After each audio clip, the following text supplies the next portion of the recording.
So ayan mga kaibigan, ako po ay merong gustong sabihin po sa inyong lahat. So pasensya na kayo kasi ngayon lang ulit ako nakabalik sa katawan ng anak kong si Jigo. So ngayon ay nagpunta ako mismo sa location kung saan naligtas ni Jigo at ni Simo si Johnny, kasi alam ko meron pang dalawang bata na tinago si Simo.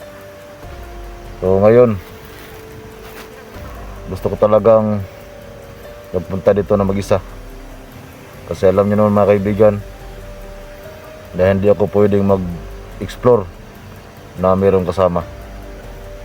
Okay lang sana si Jigo, okay lang sa kanya na mayroon siyang kasama, pero ako baka magtaka silang lahat, yung makasamahan ni Jigo ng mga hunter, kung bakit nagiba yung boses ni Jigo at kung bakit nagiba yung kanyang galaw.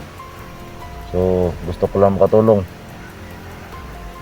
at kaya ako natagalan sa pagbalik sa katawan ni Jigo, kasi nga gaya ng sabi ni Jigo, meron akong nilakad. So pinuntahan ko ang libing ng aking dating asawa na matagal na rin patay, kasi mula dito sa area na ito ay sobrang layo talaga ng location kung saan nilibing ang ina ni Jigo. So hindi lang yan, marami pa akong sasabihin sa inyo, basta abangan nyo lang itong video ni Jigo, kasi pag magkakaroon ako ng oras ay sasabihin ko sa inyong lahat. So ngayon samahan nyo ako sa video ni Jigo, kasi ramdam ko may mga tauhan pa si Pinonong Maskara dito, at alam ko rin na siya ang dahilan kung bakit naipatay si Johnny. So gusto ko makaharap yung Pinonong Maskara na yan. So tara, pakishare po ng video ni Jigo at samahan nyo ako sa exploration na ito. Naramdaman ko talaga meron pang mga kalaban dito. So pasensya na kayo kasi ako lang mag-isa ngayon, kasi hindi ako sanay na may kasama, at baka magtaka sila kung bakit nag-iba si Jigo.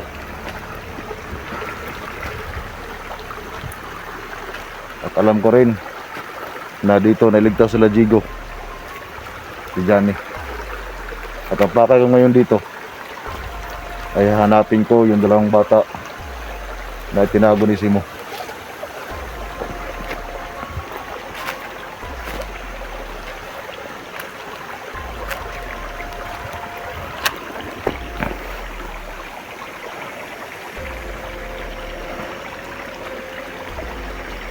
Pakiramdaman natin itong area, kasi alam ko hindi pa nakaalis si Pinonong Maskara dito. At nakita ko rin yung mga video at nasabi niya ni Jigo sa akin na itong si Pinonong Maskara ay mayroong koneksyon sa mga kanibal. Si Pinonong Maskara ang dahilan kung bakit nabihag si Johnny sa mga kanibal. So pati ako hindi ko inasahan to, na meron pa palang mga kanibal ngayon.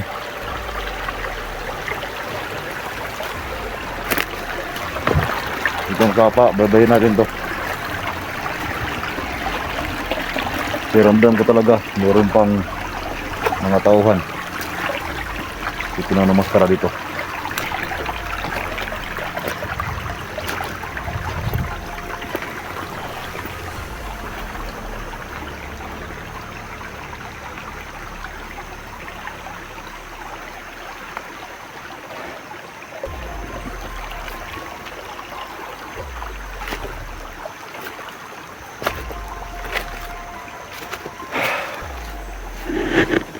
pakiramdam muna tayo mga kaibigan.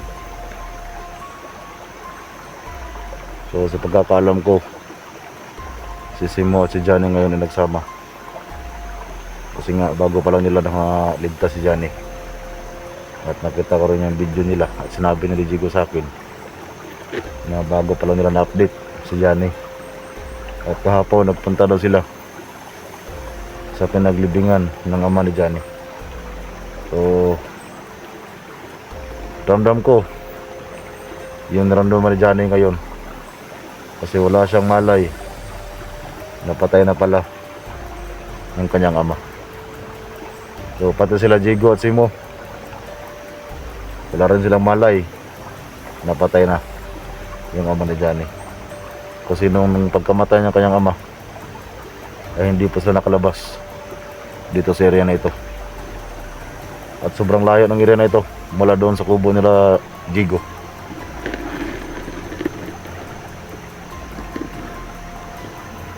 So medyo hapon ako naakyat dito, pero huwag kayong mag-alala sa katawan ng anak ko, kasi akong bahala dito.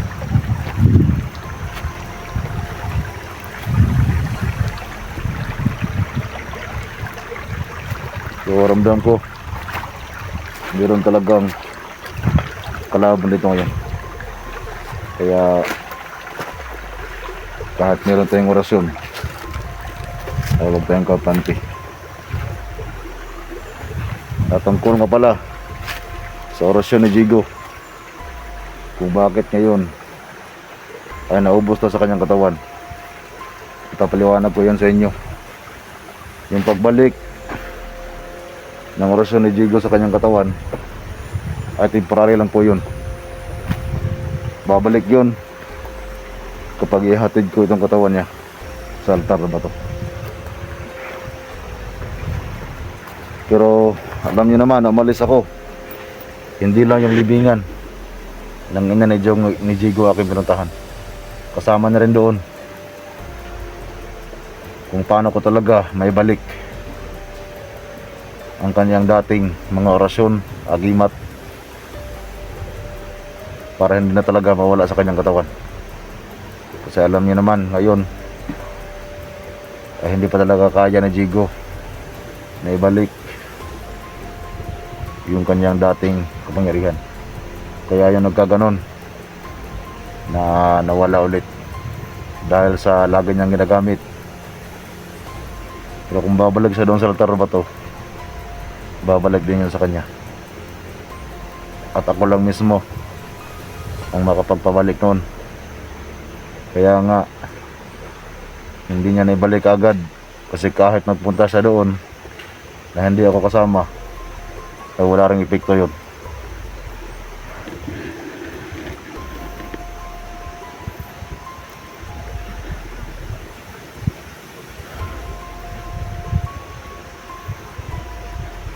So mula dito ramdam ko may kalaban na.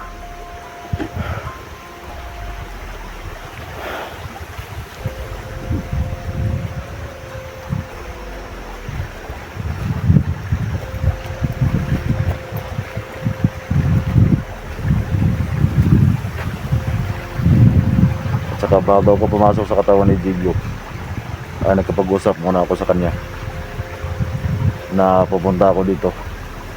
So ayun, pumayag naman siya, kasi malaki naman yung tiwala niya sa akin kapag ako yung magdala ng kanyang katawan.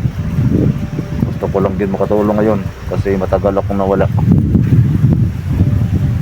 Yung utol ko hindi ko alam kung lagi pa ba siyang sumasanib kay Badan. Pero ramdam ko parang sumanib din siya kay Badan. Pero hindi lang ako sure kung lagi ba siyang sumasanib doon.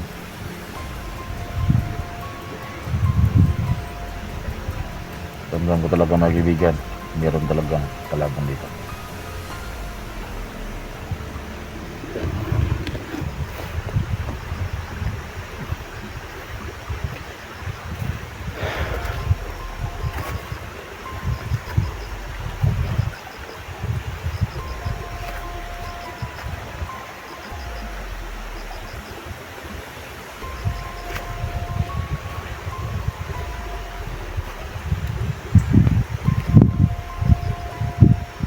Hanapin natin mga kaibigan kung saan to banda nagtago.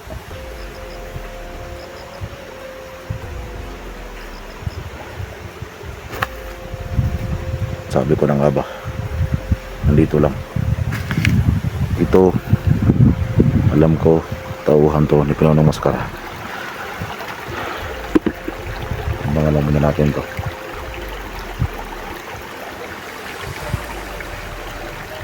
Sundan natin yan mamaya.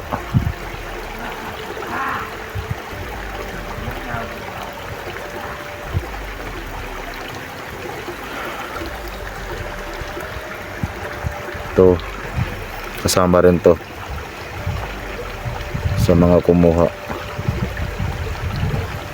kay Raven dati. Mukhang matapang ito.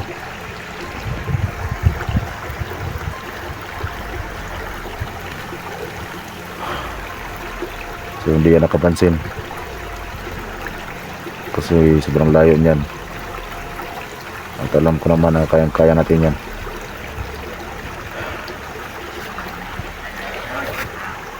Ibang naman natin dito kasi nakaharap sa atin.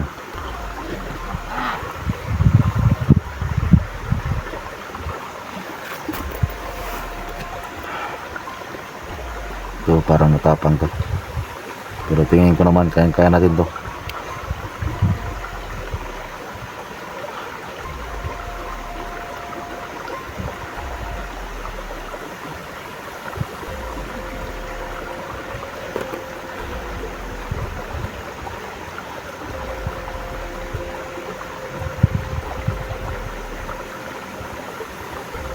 Maghanap lang tayo ng timing. Si Ramdam ko may mga kasama pa to.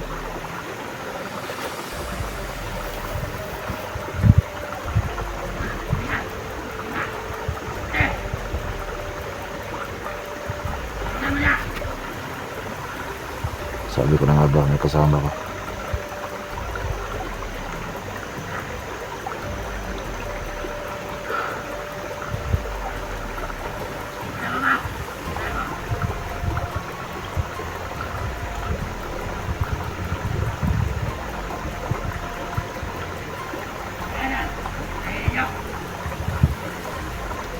Papatayin kita ngayon, hayop ka.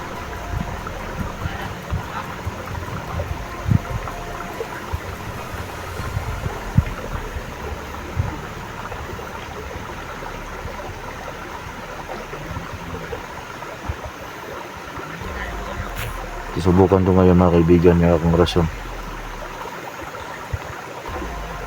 Tingnan natin kung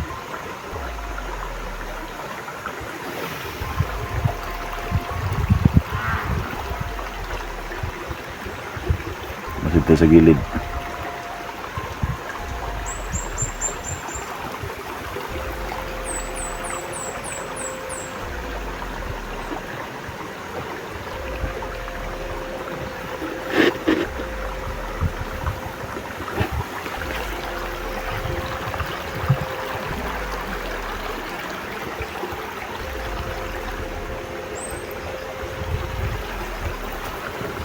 Ayan o, parang matulog pa ata.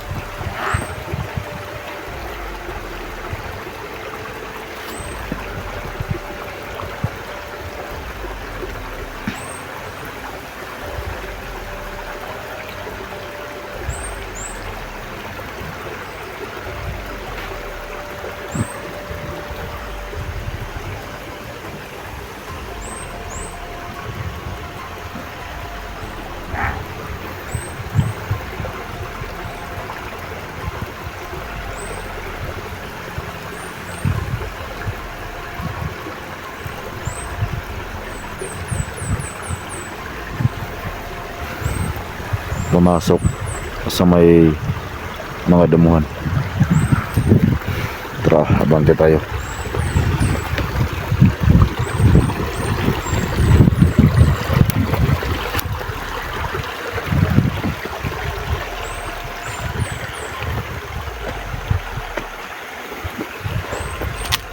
So, kailangan natin maniguro mga kaibigan. Pero huwag kayo mag-alala kasi hindi ako papayag na hindi natin mapatay ito.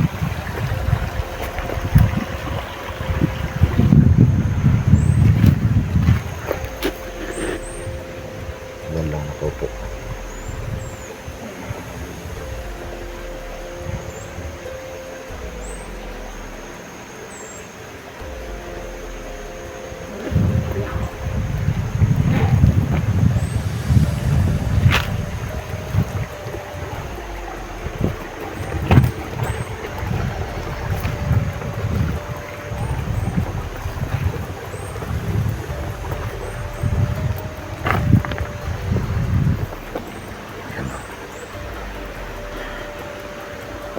Nalupangan natin yan ngayon.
Mga kaibigan, buti medyo malakas yung ating orasyon ngayon.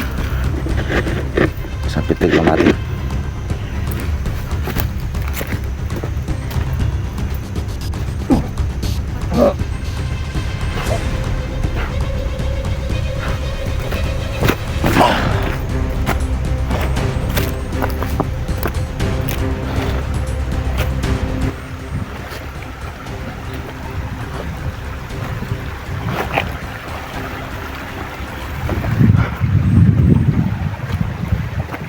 May kasama pa to.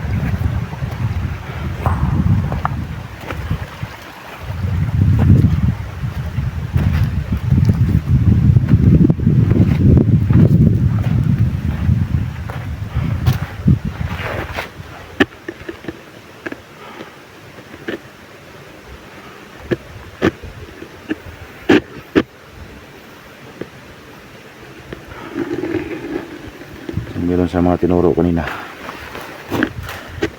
mga kasamahan niya yun.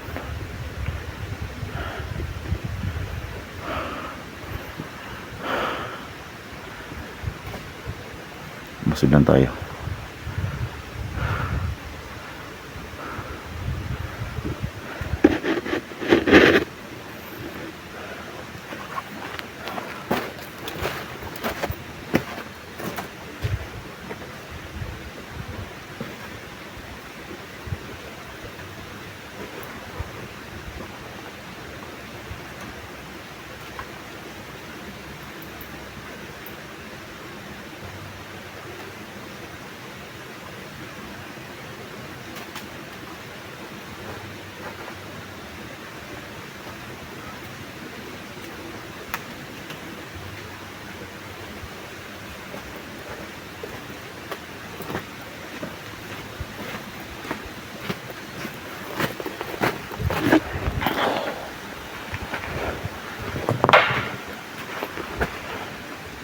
Para man ang bato sa atin.